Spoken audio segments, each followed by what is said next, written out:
Shalom, salam alaikum. Ici l'archange Michael pour de plus amples explications sur la religion. Pour tous les gens qui veulent être bien guidés, oui.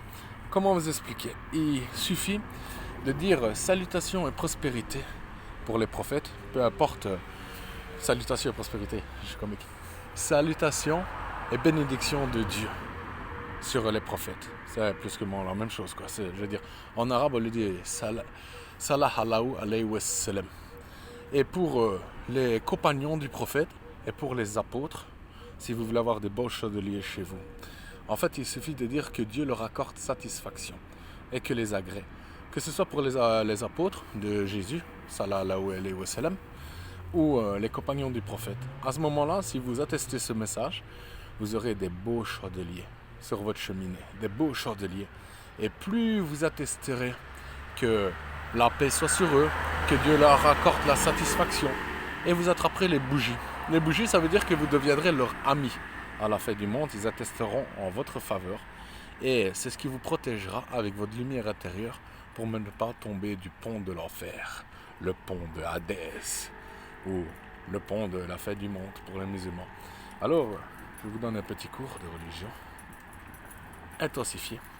Pour certains Nubiens, les Marocains, les musulmans dans le monde, ils rêveraient de me copier. Et je vais vous expliquer pourquoi. C'est parce que je suis Icar. Et c'est mon visage qui est sur le Saint-Coran. Vous pouvez voir la marque de prière sur mon front, que vous retrouverez exactement ici. Et vous verrez que ceci, tout ceci, cette partie-là, n'est qu'un visage, avec mon taureau ailé et mon hydre de feu. Salutations et prospérité.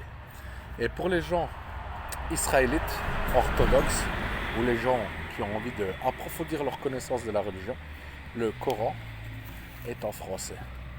Et ce n'était juste qu'une partie de la suite de la Torah, que je vais vous montrer maintenant, en prenant cette Torah que je trouve, une partie de la Torah que j'ai trouvée en français, que je vous montrerai demain. Parce que la Torah, pour la trouver en français, bonne chance.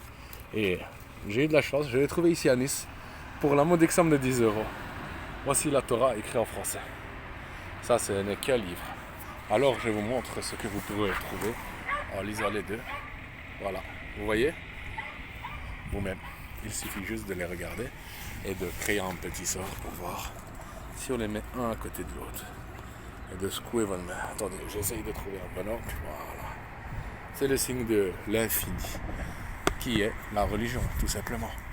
Et vous avez qu'à secouer votre main pour voir ce qu'est le début et la fin.